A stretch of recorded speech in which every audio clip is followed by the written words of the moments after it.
జనసేన పవన్ కళ్యాణ్ గారి గురించి మాట్లాడాల్సొస్తే మీ ఒపీనియన్ ఏంటి సార్? అంటే బీజేపీకి కంప్లీట్‌గా మద్దతే కాదు సార్. ఎన్‌డీఏ తరపునే ప్రతి విషయాన్ని మాట్లాడుతున్నట్టుగానే ఉంది. ఆ పార్టీ తన అస్తిత్వాన్ని కోల్పోయి బీజేపీకి టర్న్ అవుతుందనుకోవచ్చా?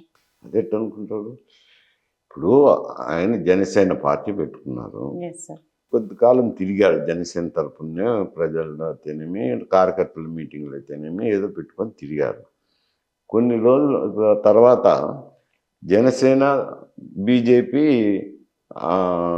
అదే పార్ట్నర్స్ అయినారు. పార్ట్నర్స్ అయిన తర్వాత అట్లే ఉన్నారు. ఉన్నప్పుడు ఈ తెలుగుదేశం పాత్ర కూడా వచ్చింది. వైఎస్ఆర్సీపీ వ్యతిరేకమైన ఓట్లు చీలకూడదని తెలుగుదేశము, జనసేన ఒకటైనారు.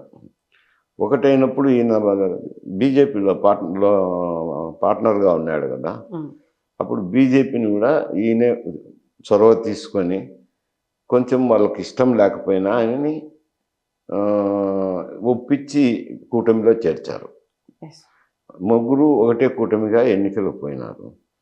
పోయినప్పుడు ముందు ముభావంగా జరిగిన బీజేపీకి చంద్రబాబు గారు అంటే పడదు, ముభావంగానే వచ్చారంటే గతంలో జరిగిన సంఘటనలు లేండి. అప్పుడు మరి ఇచ్చి ఏదో గుజరాత్ విషయంలో ఈయన బయటకు వచ్చేసినాడు కదా, ఎన్డీఏ నుంచి బయటకు వచ్చినారు.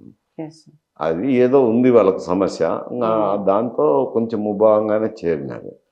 చేరిన తర్వాత ఎన్నికలు అయిపోయి కూటమికి ఎంపీలన్నీ దాదాపు వచ్చేసినాయి కదా. ఆ ఎంపీలతోనే ఇప్పుడు వారు 400 వస్తాయనుకున్న ఎన్డీఏ కూటమికి బొటాబొట్టి మెజారిటీ వచ్చింది. మెజారిటీ కూడా రాలే.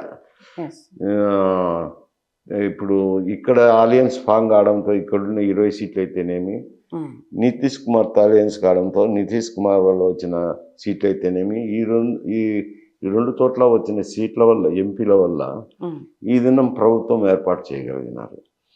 అందువల్ల ఇప్పుడు బీజేపీ ఇది కూటమి ఏర్పడటానికి వాళ్ళ ముభావంగా అయినా ఒప్పించినారు కాబట్టి తుదకు వాళ్ళకు కూడా లాభం జరిగింది కదా.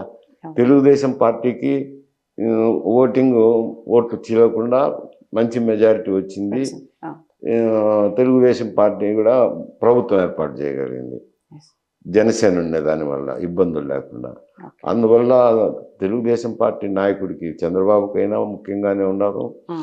తర్వాత ఈ కూటమిని ఏర్పాటు చేసిన దానివల్ల 1-2 ఈ 20 సీట్లు గంపగుత్తగా వచ్చాయి కదా మద్దతుకు, కూటమిలో ఉంది కాబట్టి. అట్లా బీజేపీకి ఫేవర్ అయింది. అందువల్ల అటు ఎన్డీఏ నాయకులకు దగ్గరగా ఉన్నాడు, వాళ్ళు గౌరవం ఇస్తున్నారు. చంద్రబాబు నాయుడు కూడా ఆయన గౌరవం ఇస్తున్నారు. ఇద్దరు గౌరవం ఇస్తున్నారు. అంటే కూటమి ప్రభుత్వంలో చూస్తే పవన్ కళ్యాణ్ గారు కొంచెం బీజేపీతోనే ఒక స్టాండర్డ్గా ఉన్నారు. నెక్స్ట్ గవర్నమెంట్ ఫామ్ అయినప్పుడు లోకేష్ ముఖ్యమంత్రి అయ్యే ఛాన్స్ ఉంది అనుకోవచ్చు. అది ఎట్టు చెప్తాం, ఇప్పుడు 4 ఏళ్ళ తర్వాత సమస్య. అంటే మోడీ గారు కూడా అన్నారు నెక్స్ట్ కాబోయే సీఎం అని చెప్పేసి లోకేష్ గారిని మొన్న స్టేజ్ అంటారులేండి. అవన్నీ రాజకీయాలు ఎంతో ఉంటాయి. ఇప్పుడైతే ఆయన కొంత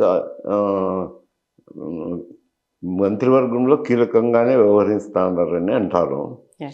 ఈయన డిప్యూటీ చీఫ్ మినిస్టర్ అయితే పవన్ కళ్యాణ్ గారు ఉన్నారు. కొంత తండ్రి గారు ముఖ్యమంత్రి కాబట్టి ఎట్టయినా అధికార యంత్రాంగం కానీ, మంత్రులు కానీ కొందరు ప్రత్యేకించి మాట్లాడేదానికి, దగ్గరయ్యేదానికి ప్రయత్నం చేస్తారు కదా. చేసినప్పుడు ఆ ప్రాముఖ్యత కొంత ఉంటుంది. మరి అది 4 సంవత్సరాల తర్వాత జరగాల్సిన విషయం. ఇప్పుడేమో చంద్రబాబు నాయుడు గారు ఉన్నారు కదా, మరి ఆయన ఏం స్టాండ్ తీసుకుంటారో అప్పటి రాజకీయ పరిస్థితులు ఎట్టుంటాయి. గత 4వ సంవత్సరంలో ఎన్నికలు వచ్చేది అంటే ఒక 6 మాసాల ముందు నుంచి రాజకీయాలు ఉంటాయి కదా, అప్పుడు ఏం జరుగుతుందో చెప్పలేము. అంటే ఇప్పుడు ఎట్లా చెప్తాం. Please do subscribe to Telugu Rajyam channel. Please do subscribe to Telugu Rajyam channel. Please do subscribe to Telugu Rajyam channel. Hi అండి, నేను మీ ఆర్పీని, నెల్లూరు పెద్దారెడ్డి చేపల పులుసు ఓనర్ని. మీరు తెలుగు రాజ్యం అనే ఈ యూట్యూబ్ ఛానల్ సబ్స్క్రైబ్ చేసుకుని మంచి వీడియోలతో వస్తారు. Thank you so much. Hi people, I'm Sonakshi Verma and you please watch Telugu Rajyam and please subscribe to the channel.